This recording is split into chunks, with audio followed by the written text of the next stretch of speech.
Hey guys, welcome to another huge episode of Triggered. I'm back in studio today, and it's great to be with all of you.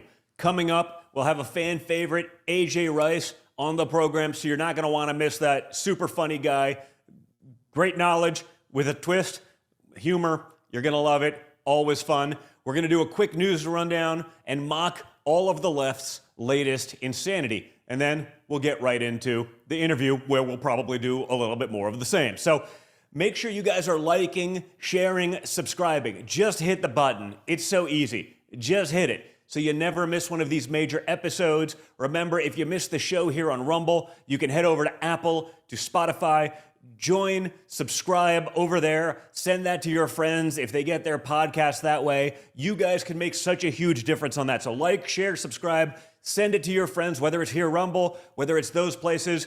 Just subscribe. Even if you're a regular on the show here, it makes a difference. That's how we break the system. For all of the top headlines that we cover here on the show, go over to my news app, MXM News, where you can get the mainstream news without the mainstream bias. Again, that's M, Mike, X-Ray, Mike, MXM News. Check it out. Again, mainstream news, no bias. It's a big deal. And of course, be sure to check out our incredible sponsors who have the guts to support this program. So guys, let me ask you, how much time do you spend every day clicking around online? Searching, scrolling, typing, endless tabs. It adds up. Well, there's a new AI web browser from Perplexity called Comet that is completely changing the game. Comet feels like having a personal assistant living in your browser that can actually do things for you across the internet. Yes, actually do things, guys. Not just give you answers, actually do things. You can ask Comet to handle tasks, and it literally clicks, types, searches, scrolls, just like you would to get things done, all in the background while you go about your day. Comet can shop for you, it can make reservations, it can book travel, it can summarize articles or videos, send emails, and even schedule meetings. It's awesome. I've been using it to track down news stories for this show. You can compare products when you're shopping. You can book travel without dealing with 10 different tabs. It's honestly a game changer. Download Perplexity's new AI web browser Comet by heading to pplx.ai/Don Jr., D-O-N-J-R. Again, that's pplx.ai/Don Jr. Plus, right now when you download Comet, you get a month of Rumble Premium for free. Again, guys, that's pplx.ai/DONJR. Check it out. Now, let's take a look at some of the top news headlines that are out there. And we begin with the display of mass delusion over the weekend, where left-wing lunatics held their latest gathering of TDS. Yes, guys, the latest gathering of Trump derangement syndrome. But this wasn't just an organic gathering of group therapy. It was backed by major left-wing funding groups, filled with extremist and more unhinged, sick, and disgusting displays of calls for violence. They called it No Kings. But like most left-wing movements, it had no coherent message, no inspiration, no solutions, but it had a lot of unhinged anger, hysteria, and mass insanity. My father was asked about it on Air Force One, and let's just say, guys, as usual, he did not disappoint. I think it's a joke. I looked at the people. They're not representative of this country. And I looked at all the brand new signs paid for, I guess it was paid for by Soros and other radical left lunatics. It looks like it was. We're checking it out. The demonstrations were very small, very ineffective, and the people were whacked out. When you look at those people, those are not representative of the people of our country. Mr. President, besides San Francisco... And by the way, I'm not a king. I'm not a king. I work my ass off to make our country great. That's all it is. I'm not a king at all. You think a king would allow them to protest? You think a king would let them do these things? No, a king would shut that down. You think a king would allow the government to persecute and prosecute him for years, try to jail him, allow the systems to allow him to get almost assassinated twice? You think that's the act of a king? It doesn't seem like it. You think a king would allow the government to stay shut down, or would just say, get back to work, you have no choice? I mean, doesn't exactly seem like the acts of a king, but reality is not something these people are all that in touch with. You also may be wondering, what exactly were these freaks protesting anyway? Was it border security? Seems like something any nation would want. Was it peace through strength? I mean, I know that's terrible. There's no money in war, but seems like a logical thing that America actually voted for. Could it be, gas prices falling below $3 a gallon? Nope. None of those things, guys. In fact, one of the things they're apparently very upset about is a lack of due process for foreign drug traffickers trying to poison our country. That's what they're eager to defend. Drug traffickers from other countries smuggling fentanyl into our country, killing hundreds of thousands of Americans. Our great Vice President, J.D. Vance, was asked about it over the weekend, and just like my father, he also did not disappoint.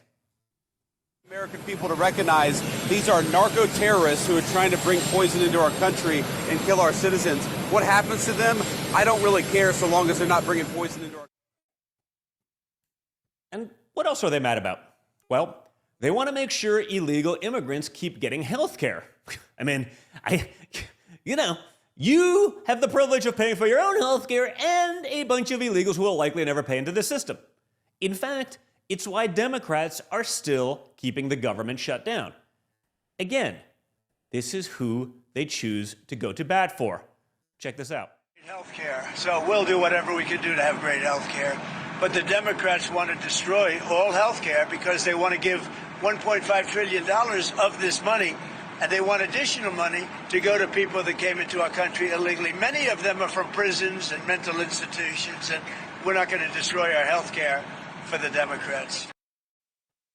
But one of the real reasons to celebrate today is that it marks the one-year anniversary of my father working the drive-thru at a Pennsylvania McDonald's, one of the most iconic campaign moments in American history. In case you forgot, here's a quick trip down memory lane.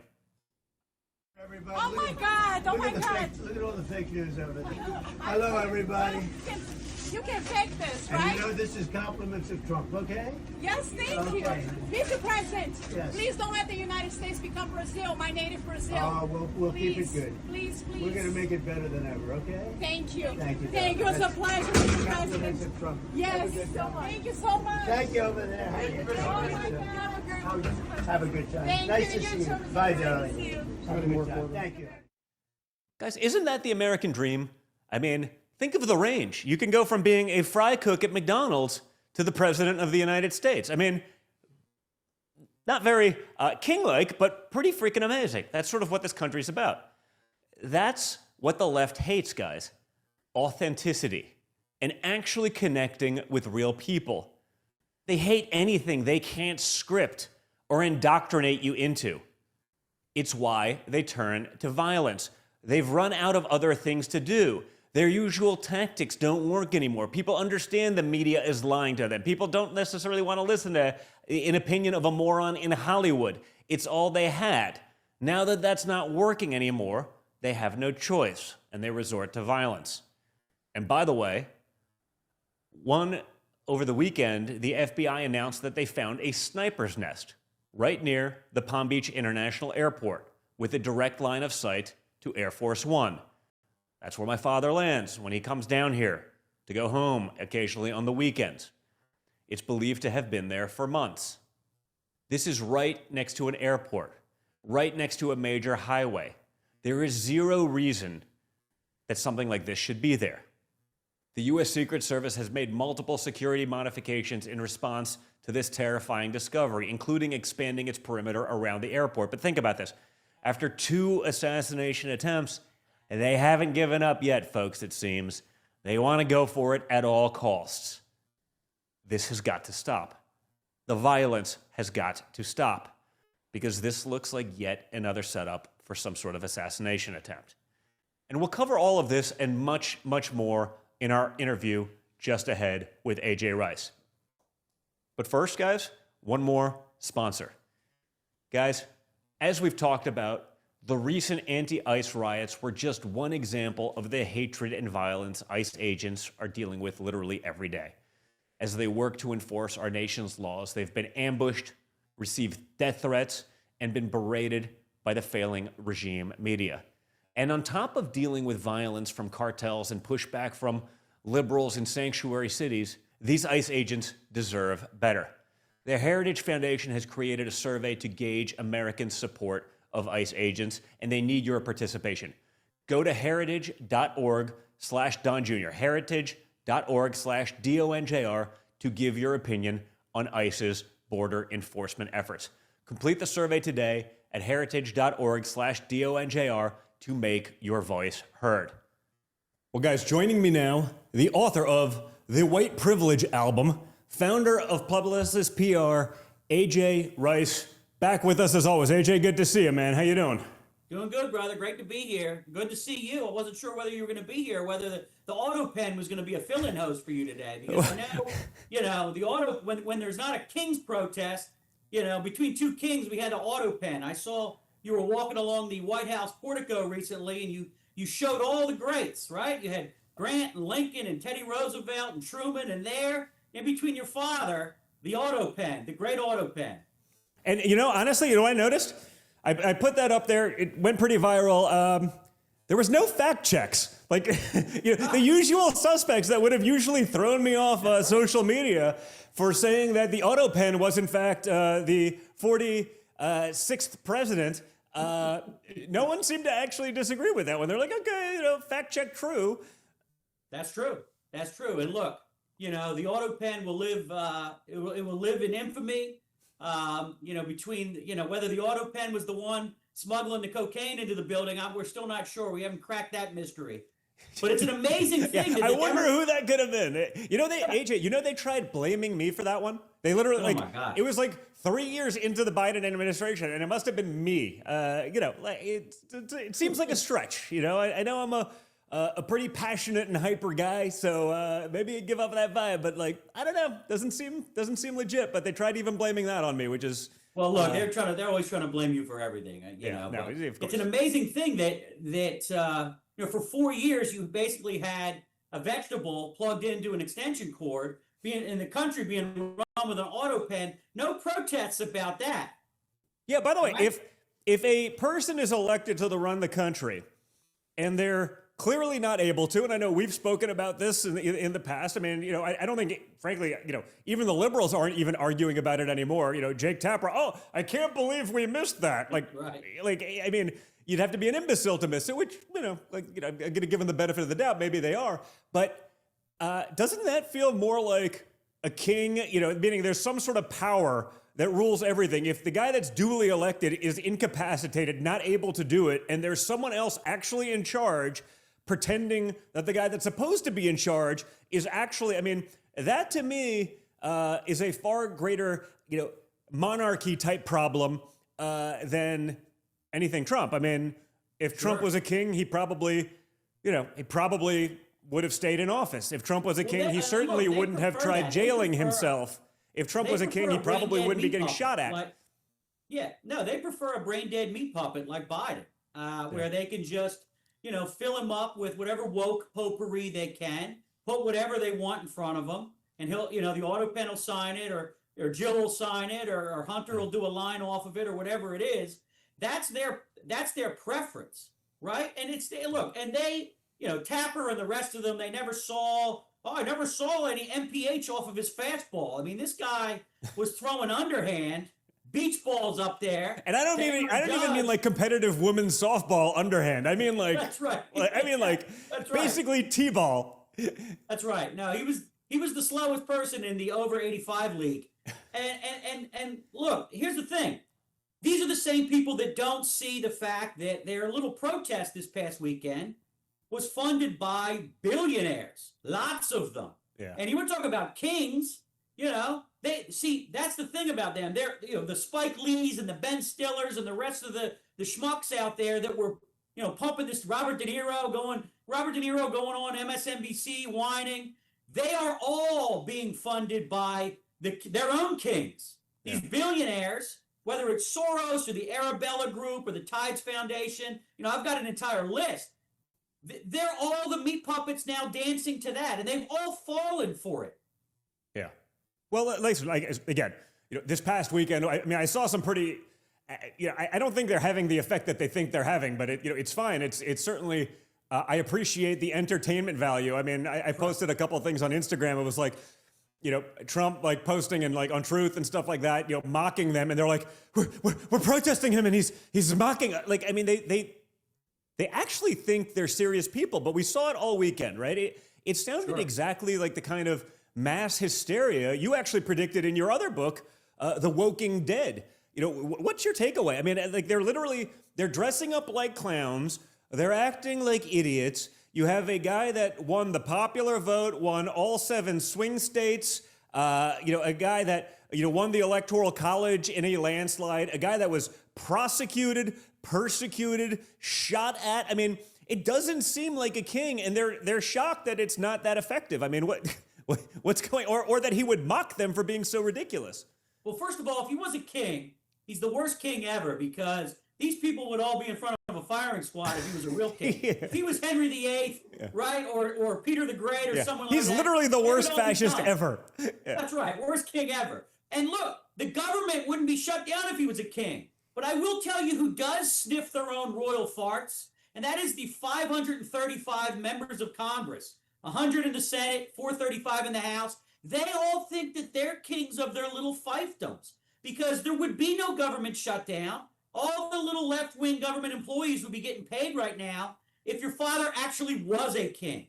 Yeah. This is the biggest boneheaded, I know as a PR person, some rat on K Street or somewhere came up with this garbage. Someone made a fortune off of this no kings garbage, and they packaged it, they put it on a left-wing rainbow-colored plastic lunchbox, and these wackos are buying it. And look, they're just getting taken for a ride, because the American people, like you said, they smelt this out. These are the same Democrats that want to pack the Supreme Court. These are the same Democrats that want to get rid of the filibuster and have no debate. Yeah. And they're worried about Trump being a king. They have done everything in their power to weaponize government, to consolidate power, and you, Don, have been the victim of it. Yeah. No, well, listen, if you go back to, 2008, 2012, they actually wanted Obama to be king. Isn't that the crazy, I think it was the famous Chris Matthews line about how, watching Obama speak gave him a tingle up his leg. He was getting a chubby. They wanted Obama to be king. They would have anointed him king for life. That was their choice. They said as much. They're the ones who actually want royalty in this country, so long as that royalty aligns with their worldview and they can parlay that into, their book deals and extended TV deals and whatever else, they're milking out of the system. They love that. They love lineage. They love loyalty. Unless you're the oldest male heir to the most famous Democrat family in the last 100 years, RFK Jr. See, Don, they would love you if you turned. All of a sudden, you would be there. You would be. I should do it, dude. I'd be the coolest guy in the world if I just started saying F Trump and this and That's right. Trump's not a king. Yeah. Well, I could actually be pretty popular, man. That's why Bobby's a black sheep. But, if you really examine it, Don, you talk about, basically ending debate, not having real elections. If you examine this, and you and I have hinted at that, we've talked a little bit about this before, the Democrats, yes, they wanted Obama to be a king, I guess. It's a 12-year-old piece. It's amazing in hindsight. The Democrats have not had a real primary since 2008. Now, you could say your dad had to deal with some of this, too, in 2016, 2015, and he had to take 15, 16 Republicans to the train station, take them to the taxidermist, and one by one, and some of them are our friends now, one by one, they all went up above the mantelpiece. But the Democrats have been rigging their own primaries, no teams, their own primaries since 2008, when Obama beat Hillary and he beat John Edwards. Okay, then 2012, he's up against Mitt Romney and the magical underwear. 2016, right? We know because Donna Brazile told us that Debbie Wasserman Schultz and Hillary got together and they rigged it against Bernie Sanders with the superdelegates. They wanted no floor fight. They wanted no input on the platform of the DNC. 4 years later, right? You got Biden. After, I guess, Mayor Pete wins in Iowa, they still don't know who won New Hampshire. The call goes out. Everyone gets out of the race. Crazy Eyes Corey, Klobuchar, Pocahontas. Well, that was Clyburn made a deal like, hey, you got to do this. And they rigged South Carolina. So give him some momentum. And that was. Right. So they plug him into the wall. And apparently he got more votes than George Washington, right, in 2020. Right. So, and then 4 years later, they obviously Biden goes out there. He gets scalped by your dad. And then, they bring this woman in who spent $1 billion in 107 days.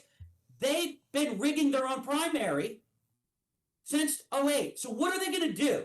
Okay? Because Mamdani, that's their base. These kooks that you're seeing out there, that's their base. Are they going to allow their base to pick their nominee for the first time since Obama? I dare them. I dare them.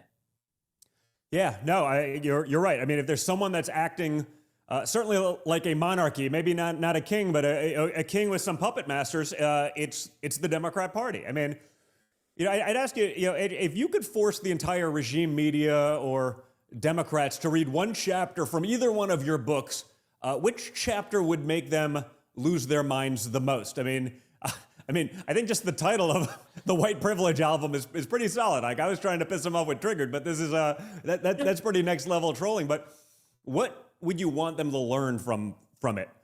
Well, yeah, and look, your book, liberal privilege and the White Privilege album. I mean, that's some of what you're seeing in the streets right now. Where you have the old stinky boomers, the old patchouli-oiled boomers out there, right? Looking for their next folk song. They dusted off all the old gear and they're out there in the streets.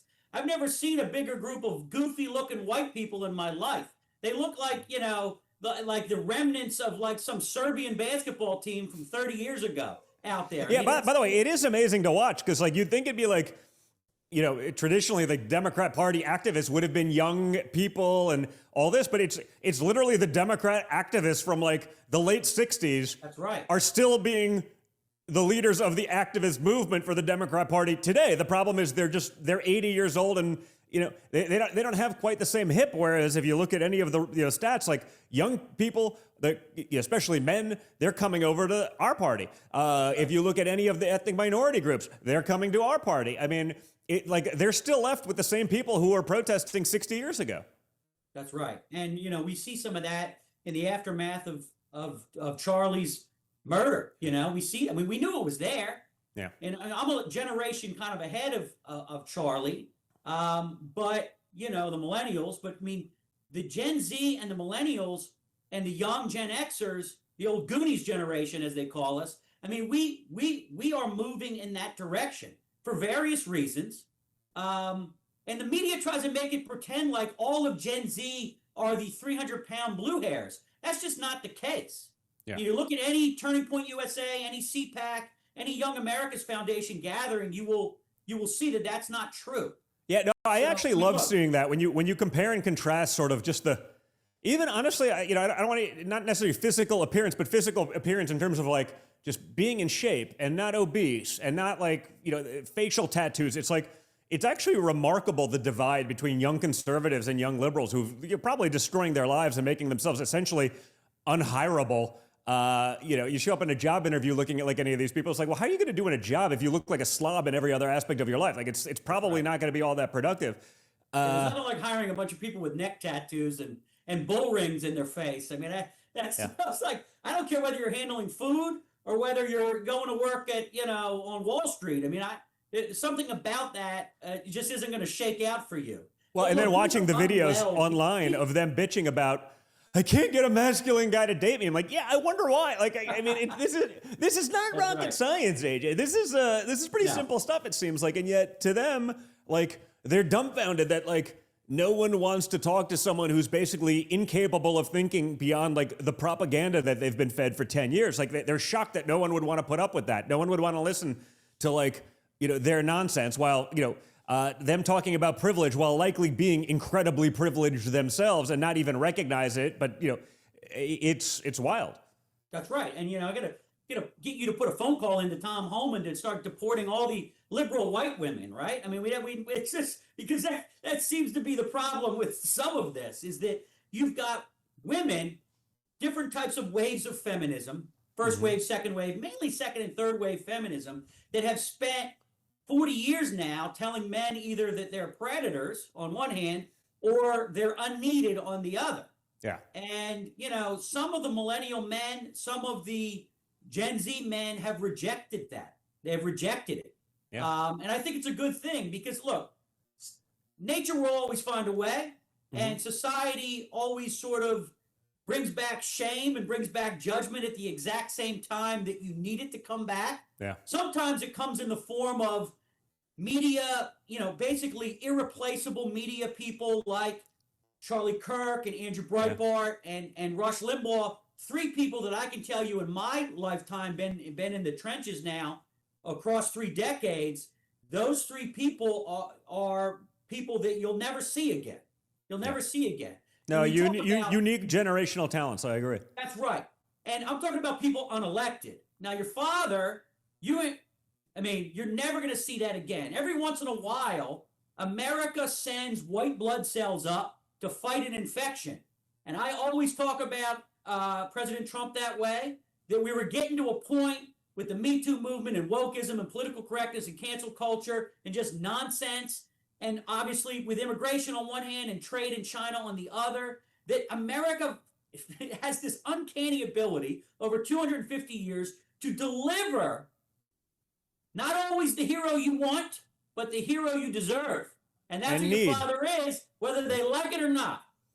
Yeah, no, I mean, listen, other than Mamdani in New York, I don't know, I've heard a lot of people basically say that, one of the biggest domestic terror threats to America would be like sort of affluent, ultra-liberal white women because they want for nothing. Yeah. They have everything. Their only currency in life is, sort of virtue signaling because like they have everything else they could possibly want. So it's like, oh, this is how to be cool and perceived as, edgy or whatever it is in their otherwise spoiled but boring lives. And honestly, there's times that you listen to them, I'm like, it's sort of hard to disagree with that. What do you think? Yeah, and look, imagine being a Karen-esque, just nagging, pumpkin spice mafia white woman. You wake up every day miserable. You're mad for various reasons.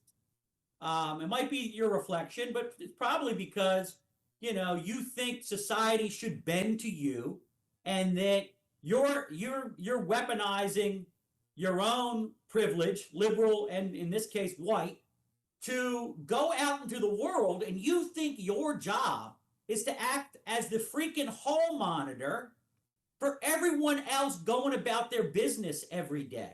Whether you're standing in a line at Starbucks or you're on the elevator, or you're like, waiting for someone to go up an escalator, that your job is to go around and correct everyone. I mean, Don, come on. This sounds like wife material, right? And if you wonder, if you want if you want to kill yourself, it's probably, listen, if you're looking to off yourself, that is incredible wife material. I mean, that'll take you right up to the edge and right over. So yes, I agree with you. Indeed. And look, what's my favorite chapter? Look, the White Privilege album is broken down into 12 chapters. Each one is a month of the year. So, chapter 10 is October, where I talk about, as a child of the 80s, the 3 people I wanted to be for Halloween were Dr. J.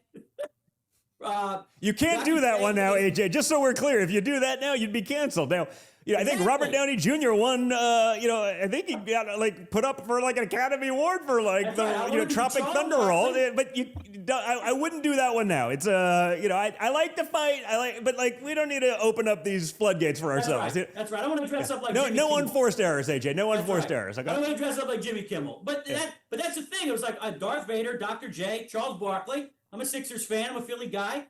But you can't do that. And the reason I wrote it is because there were a bunch of left-wing kooks out there that were basically telling people, white parents, and I'm sure some of the women we just described listened to them, that you're not allowed to let your white children for Halloween dress up like, Black Panther from the Marvel Cinematic Universe, or any type of black superhero. You're not allowed to do that. And it's just like, Is that where we are?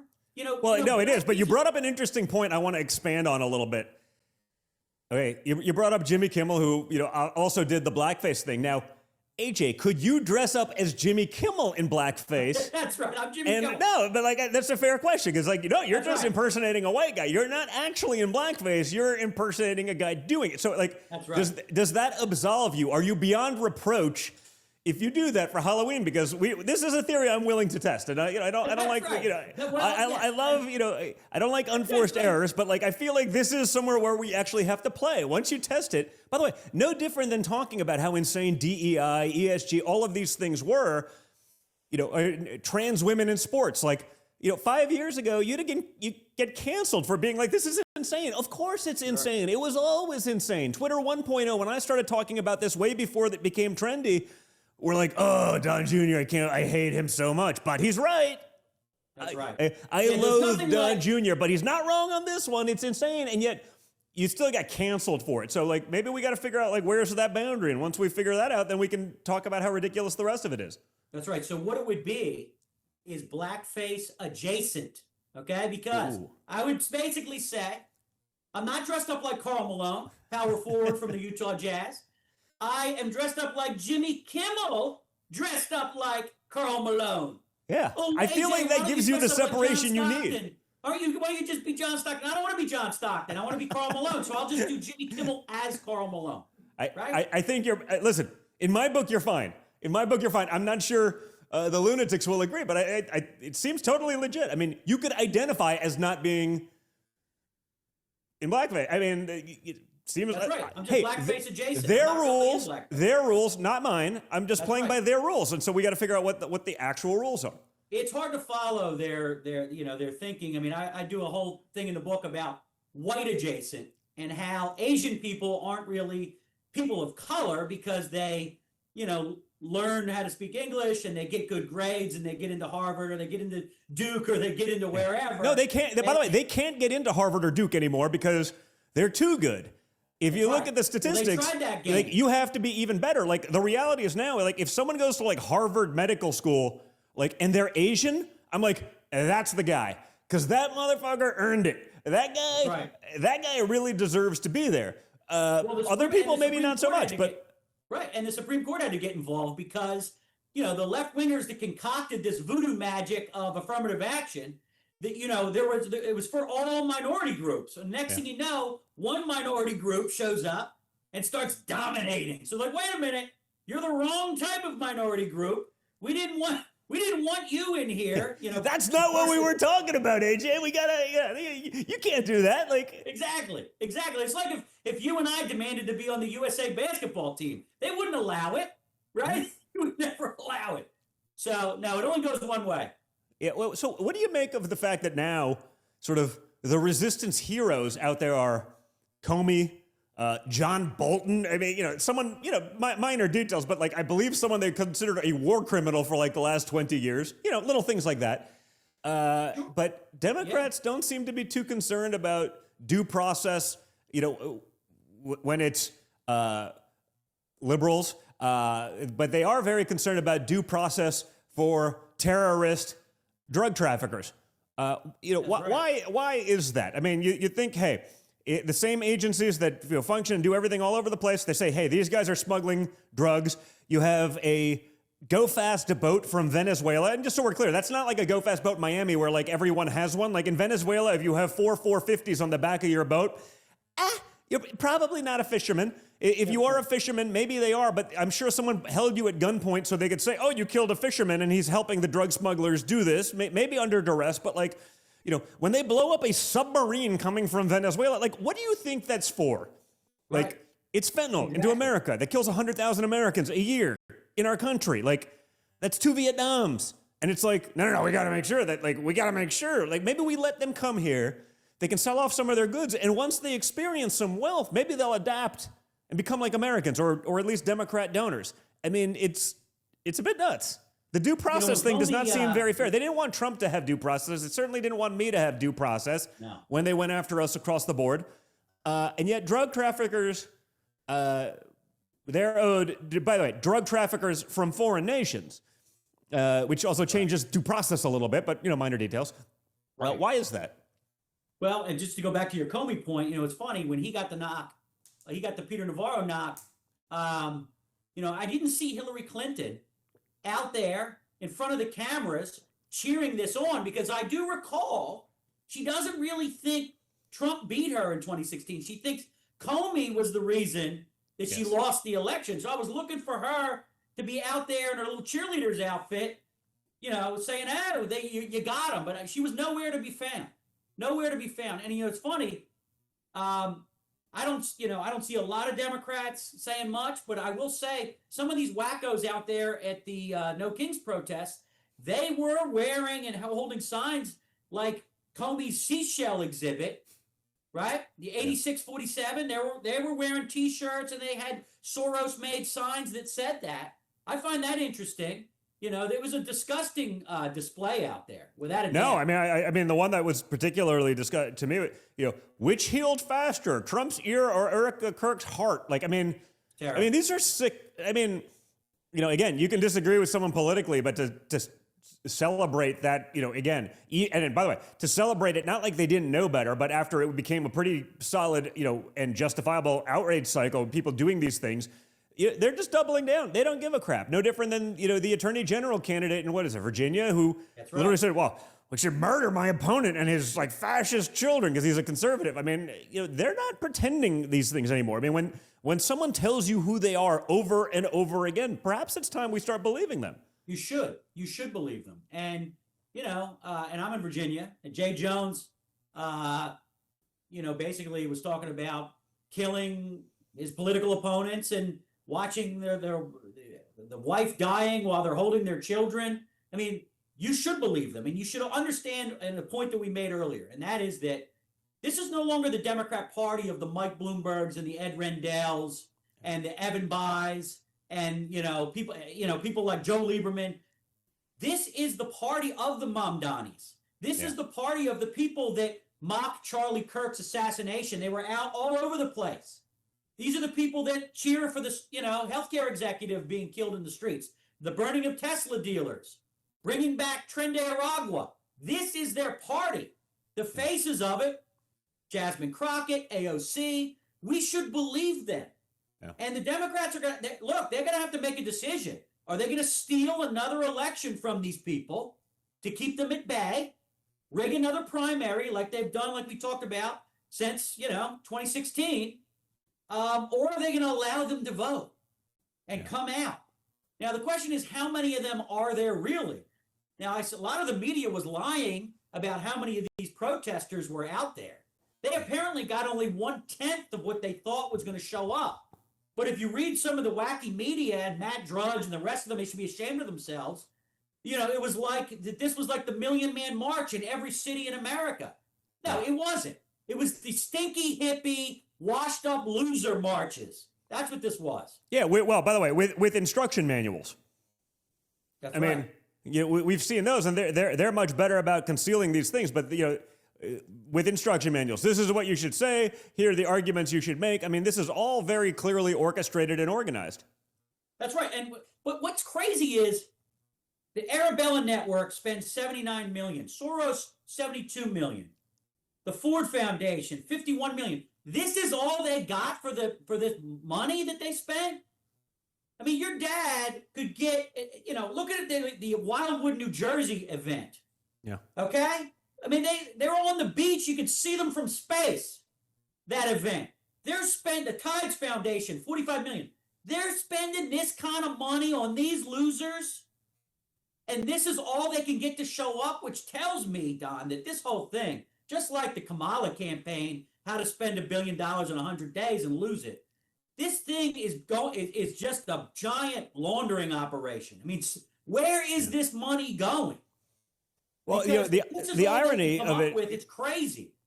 Yeah, and the irony of it is, and as much fun as I made of him, because you watch the debates with John Fetterman, you watch some of the stuff that he was saying. This is a man from this is a Democrat from your home state of Pennsylvania. You watch it, I was like, this guy's nuts. He couldn't get through a sentence. Clearly had a brain aneurysm, and it was like, and yet now after a brain aneurysm, he may be One of the only Democrats left with common sense. He's the guy being like, I don't know, like maybe we should take care of Americans. Like maybe we should blow up drug dealers. You know, maybe like, you know, it's wild. And now the Democrats want to challenge him with a primary. He may be the only Democrat that, you know, actually has a semblance of like perhaps, I don't know, an understanding of the people that he represents. And that's always been a frustration of mine with Washington, D.C., which is like you want to represent your people. They live in your neighborhoods. They're in your district. Like, and yet you have no idea what they actually want. I mean, so he seems to, or, you know, make at least a little bit of an effort. I'm sure we disagree on plenty. But because of that, because he doesn't just toe the Democrat Party line, they're just going to send a primary challenger out to a guy that's otherwise a fairly reasonably popular senator from Pennsylvania. Why is that? Right, and that's why guys like Lieberman left. That's why guys like Joe Manchin left. Yeah. And there are some rational, you know, even Democrat analysts like Bill Maher and Stephen A. Smith that seem to understand that they are courting disaster here by making Jasmine Crockett, my girlfriend, the face of the Democrat Party. I mean, it's crazy. I mean, you know, the 73 genders, they lift their skirt up. There's 73 genders under there. They're going into Nancy Mace's bathroom. They're burning Tesla dealerships. I mean, this is who they are. They love the IRS and so on. You know, we're paying for all this garbage that Elon discovered. It sounds like they're willing to double down on it, though. I mean, it does. And whether it's Tubby, the Governor Tubby in Illinois, or whether it's Gavin, they seem to be embracing some of this stuff, at least to get through their nutty primary. Yeah. So, you know, I guess to further that point, you know, in New York, you have a mayoral candidate in New York City, Mamdani, who is literally in a photo smiling with an imam linked to the 1993 World Trade Center bombing. I mean, like, I think he's an unindicted co-conspirator? Like, wait, how is that, like, and he's doing it, like, gladly. Like, it's not even like, oh, that was a mistake, I didn't know. It's like, no, these are my peeps. Like, I'm a guy linked to the 1993 World Trade Center bombing is sitting side by side with the mayor, you know, potential mayor of New York City, the leading Democrat candidate who's leading in all the polls. I mean, how do you even explain that? How is not, like, even at face value, even if you love a lot of his politics, how is that not in and of itself totally disqualifying? Well, it should be in a sane place. But I mean, you know, if you want to see your future, look at Londonistan. I mean, the British, you know, have allowed a full invasion of not only London, but Birmingham and Leeds and everywhere else. They've allowed Sharia courts to operate where Islamic law trumps the local magistrate. So God knows what's going on. People are probably being stoned to death, and this female circumcision and all the rest of the horrific stuff that comes from the religion of peace. When you're talking about Mamdani, I mean, look, you are witnessing, ladies and gentlemen, an alliance where they have taken Karl Marx and they've sent him into the mosque. They've sent him into, you know, the Black Power meetings. And you're looking at ethnocentric Marxism, whatever sort of identity politics skin suit that they want to put on it, whether it's Queers for Palestine or the fact that apparently, somebody sent me this before I came on today, that we got a majority of Jewish voters in New York City that are going to vote for this picture you just put up, right? Mamdani. Is Mamdani the African-American of the year, or was it Elon? I vote for Elon. This guy who claimed to be black in college with this unindicted co-conspirator, the goal, ladies and gentlemen, was to blow up the parking deck of one of the World Trade Center towers so that it fell into the other one when it was full of people, okay? And then they came back 9 years later and finished the job. 8 years later and finished the job.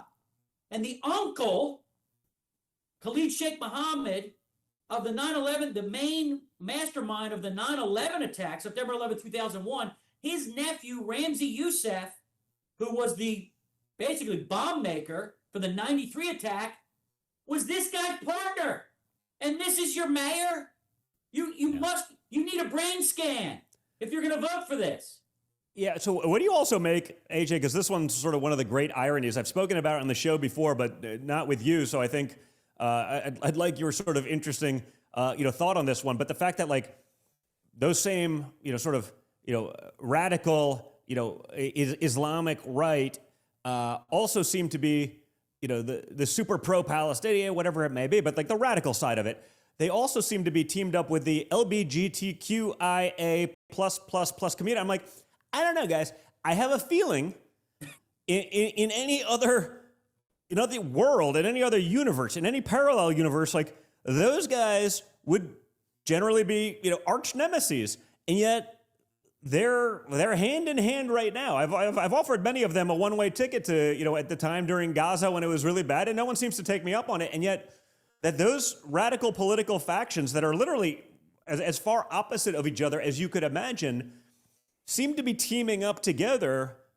How is that even possible? I mean, the ideologies couldn't be more different in terms of freedom of, whatever it is, and expression and all these things, and yet they're just together. I mean, the only solution I have is that, hey, their only common enemy is like just a civilized society, freedom, capitalism.